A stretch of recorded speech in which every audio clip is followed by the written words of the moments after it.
بسم اللہ الرحمن الرحیم۔ السلام علیکم ورحمۃ اللہ وبرکاتہ۔ امید ہے کہ آپ سب ایمان، صحت، عافیت اور برکت کے ساتھ ہوں گے۔ آج ہم سبق نمبر 33 کو پڑھیں گے، جس کا عنوان ہے نفی، توابع اور عطف بیان کے ساتھ حکم کو مقید کرنا۔ تو سب سے پہلے عبارت اور ترجمہ، اس کے بعد انشاءاللہ تفصیل پڑھیں گے۔ وَأَمَّا النَّفْيُ فَالتَّقْيِيدُ بِهِ يَكُونُ بِسَلْبِ النِّسْبَةِ عَلَى وَجْهٍ مَخْصُوصٍ مِمَّا تُفِيدُهُ أَحْرُفُ النَّفْيِ وَهِيَ سِتَّةٌ لَا وَمَا وَإِن وَلَن وَلَمْ وَلَمَّا فَلَا لِلنَّفْيِ مُطْلَقًا وَمَا وَإِن لِنَفْيِ الْحَالِ إِن دَخَلَ عَلَى الْمُضَارِ وَلَن لِنَفْيِ الِاسْتِقْبَالِ وَلَمْ وَلَمَّا لِنَفْيِ الْمَاضِي إلا أنه بلما ينسحب على زمن التقلم ويختص بالمتوقع، وعلى هذا فلا يقال لما يقم زيد ثم قام، ولا لما يجتمع النقيضان كما يقال لم يقم ثم قام ولم يجتمعا، فلما في النفي تقابل قد في الإثبات، وحينئذ يكون منفيها قريبا من الحال فلا يصيح لما يجي محمد في العام الماضي. وأما التوابع فالتقييد بها يكون لأغراض التي تقصد منها، فالنات يكون للتمييز نحو حضر علي الكاتب، والكشف نحو الجسم الطويل العريض العميق يشغل حيزا من الفراغ، والتأكيد نحو تلك عشرة كاملة، والمدح نحو حضر خالد الحمام،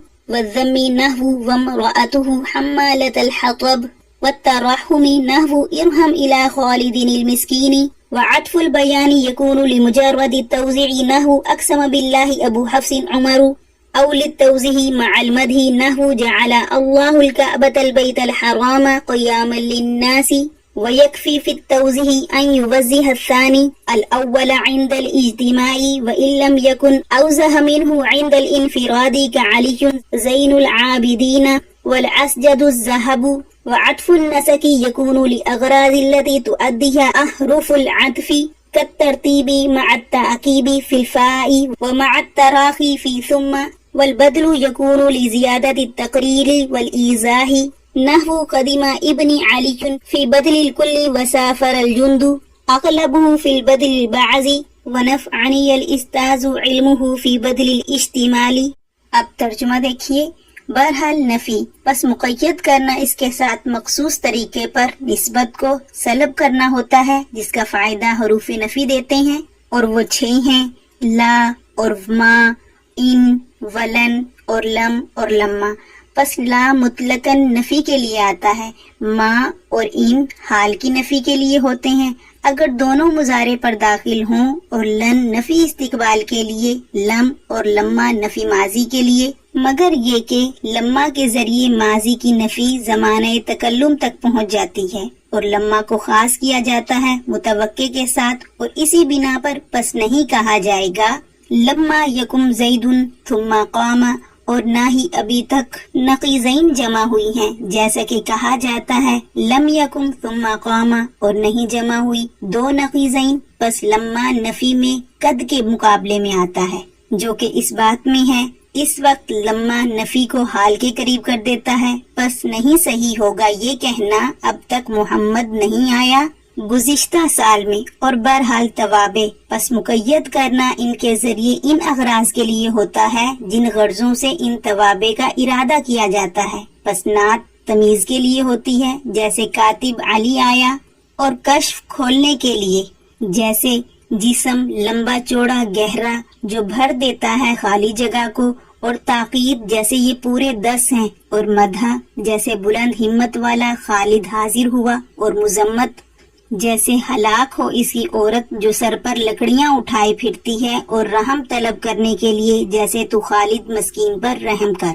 اور عطف بیان محض وضاحت کے لیے ہوتا ہے، جیسے اللہ کی قسم کھائی ابو حفص عمر نے، یا مدح کے ساتھ وضاحت کے لیے ہوتا ہے، جیسے اللہ نے بنایا کعبہ بیت الحرام کو لوگوں کے لیے ٹھہرنے کی جگہ، اور توضیح میں یہ کافی ہے کہ ثانی اول کو واضح کرے جمع ہونے کے وقت، اگرچہ دوسرا پہلے والے سے زیادہ واضح نہ ہو اکیلا ہونے میں، جیسے علی زین العابدین اور اسجد اور ذہب ہے۔ عطف نسخ ان اغراض کے لیے ہوتا ہے جن غرضوں کو حروف عطف ادا کرتے ہیں، جیسے ترتیب تعقیب کے ساتھ، فا اور تراخی کے ساتھ ثم میں، اور بدل ہوتا ہے زیادتی بیان اور وضاحت کے لیے، جیسے آیا میرا بیٹا علی بدل الکل میں، اور سفر کیا اکثر لشکر نے بدل البعض میں، اور نفع دیا مجھ کو استاد کے علم نے بدل الاجتمال میں۔ اب تفصیل دیکھیے۔ وَأَمَّا النَّفْيُ، یہاں سے مصنفین نے حروف نفی کے ذریعے حکم کو مقید کرنے کے فائدے کو بیان کیا ہے۔ فرماتے ہیں کہ حروف نفی کے ذریعے مخصوص طریقے پر نسبت کو سلب کیا جاتا ہے، جس کا فائدہ حروف نفی دیتے ہیں۔ حروف نفی کل 6 ہیں: لا، ما، ان، لن، لم، لما۔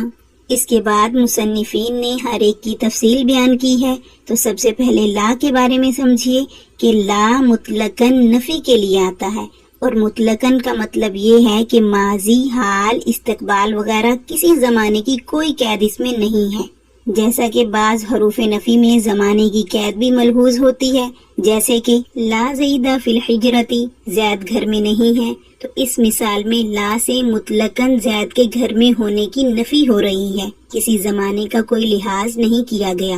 اور ما اور ان، یہ دونوں حال کی نفی کے لیے آتے ہیں، اگر فعل مضارع پر داخل ہوں، جیسے ما یقرأ زید، زید نہیں پڑھ رہا، یا ان یجلس الامیر، امیر نہیں بیٹھے ہیں۔ اور لن فعل مضارع پر داخل ہو کر استقبال کی نفی کے لیے آتا ہے، جیسے لن یلعب، وہ ہرگز نہیں کھیلے گا۔ اور لم اور لما ماضی کی نفی کے لیے آتے ہیں، مگر لم اور لما کے درمیان فرق یہ ہے کہ لما کی نفی استغراق کے ساتھ ہوتی ہے، یعنی نفی کا تعلق زمانہ ماضی سے حال تک رہتا ہے، اور لم میں یہ بات نہیں ہوتی۔ دوسرا یہ کہ لما جس فعل پر بھی داخل ہوتا ہے، اس کا وقوع ممکن ہونے کے ساتھ متوقع ہوتا ہے، جیسے وصل الاستاذ الی الفصل ولما یدرس، یعنی استاد درسگاہ میں پہنچ گئے اور اب تک سبق نہیں پڑھایا، تو اس کا مطلب یہ ہے کہ تدریس کا آغاز اب تک تو نہیں ہوا، مگر توقع ہے کہ آغاز ہو جائے گا۔ اسی وجہ سے لما یقم زید ثم قام، اب تک زید کھڑا نہیں ہوا پھر کھڑا ہو گیا کہنا صحیح نہیں ہے، اس لیے کہ یہاں نفی کا معنی زمانہ حال تک ممتد نہیں رہا، بلکہ زمانہ حال میں قیام کا ثبوت ہو رہا ہے، اور نہ ہی لما یجتمع النقیضان کہنا صحیح ہے، اس لیے کہ لما کا استعمال اسی وقت صحیح ہے جبکہ لما کے بعد والے فعل کا ہونا متوقع ہو،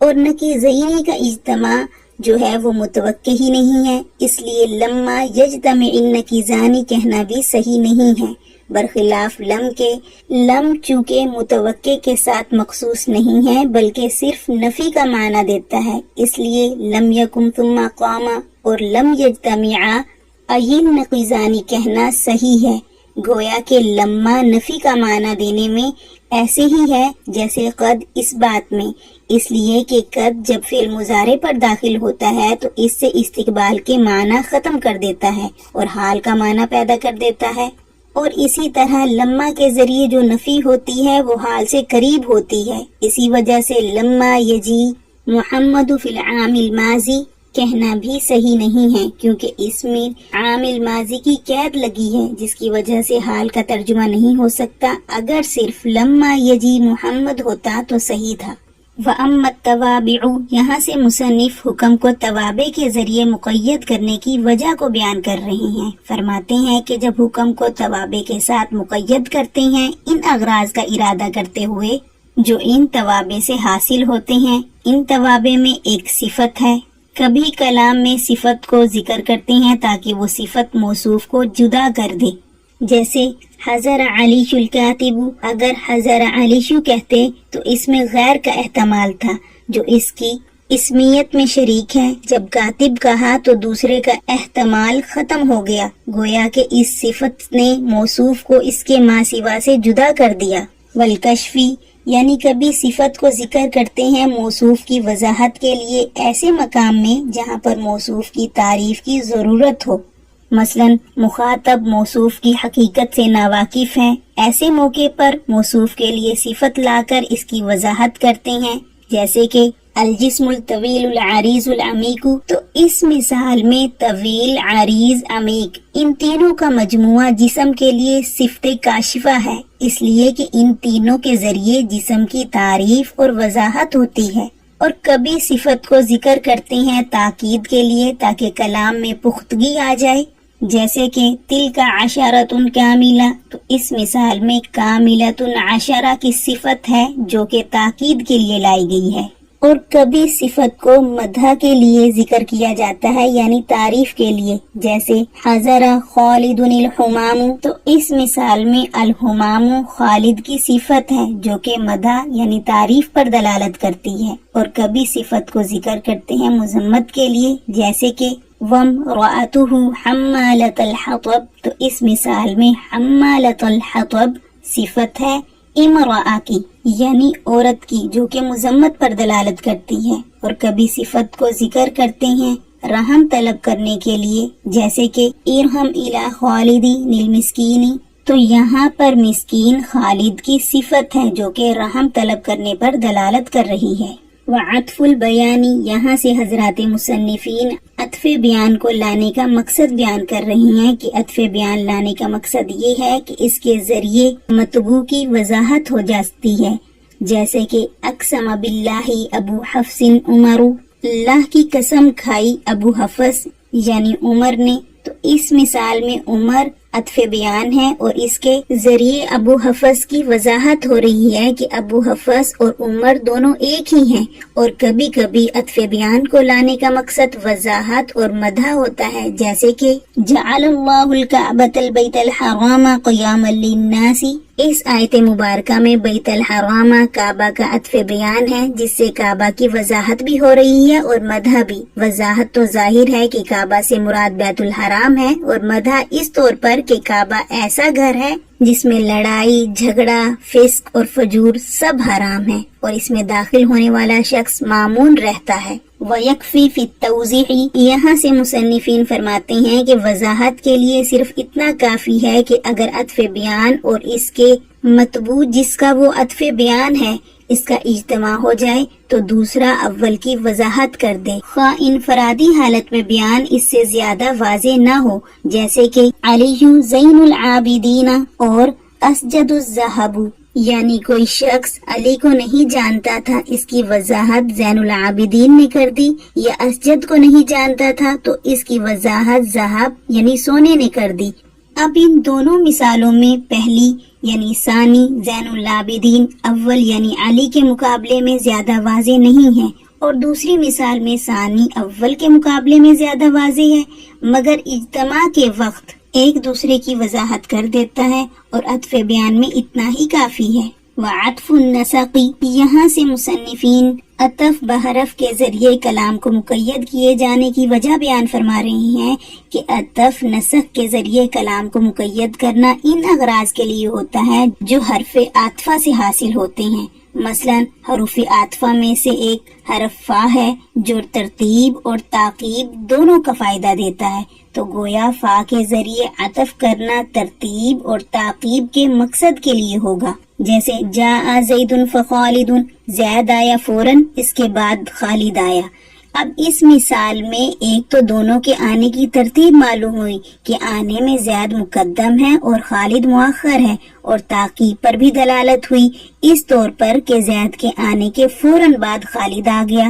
تاخیر کے ساتھ نہیں آیا۔ اور ثم تراخی کے ساتھ ترتیب کے لیے بھی آتا ہے، تو گویا ثم کے ذریعے عطف کرنا ترتیب اور تراخی دونوں کے لیے ہوگا، جیسے جاء زید ثم خالد، زید آیا پھر خالد، تو اس مثال میں ترتیب اور تراخی دونوں چیز سمجھ میں آ رہی ہیں، اس طور پر کہ آنے کی ترتیب میں زید مقدم اور خالد مؤخر ہے، اور تراخی اس طریقے پر کہ زید کے آنے کے کافی دیر بعد خالد آیا، یعنی دونوں کی آمد کے درمیان فاصلہ ہے۔ والبدل یکون، یہاں سے فرماتے ہیں کہ بدل کے ذریعے کلام کو مقید کرنے کا مقصد محکوم علیہ کی وضاحت کرنا ہوتی ہے، خواہ بدل العقل ہو یا بدل البعض ہو یا بدل الاجتمال ہو۔ بدل العقل کی مثال کو سمجھیے، جیسے کہ قدیم ابن علی، تو یہاں سے علی ابنی کی وضاحت کر رہا ہے، بدل البعض کی مثال کو سمجھیے، جیسے کہ سافر الجند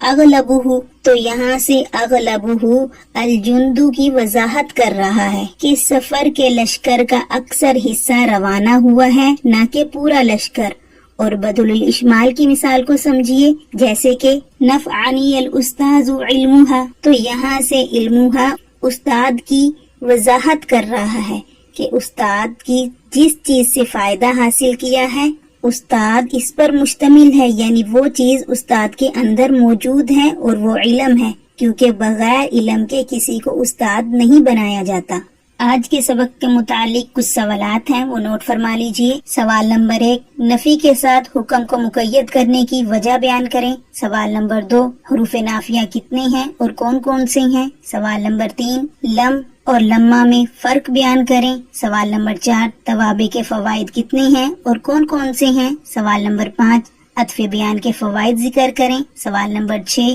عطف نسق کے فوائد بیان کریں۔ سوال نمبر 7، بدل کی قسمیں مثالوں سے وضاحت کیجیے۔ جزاکم اللہ خیرہ۔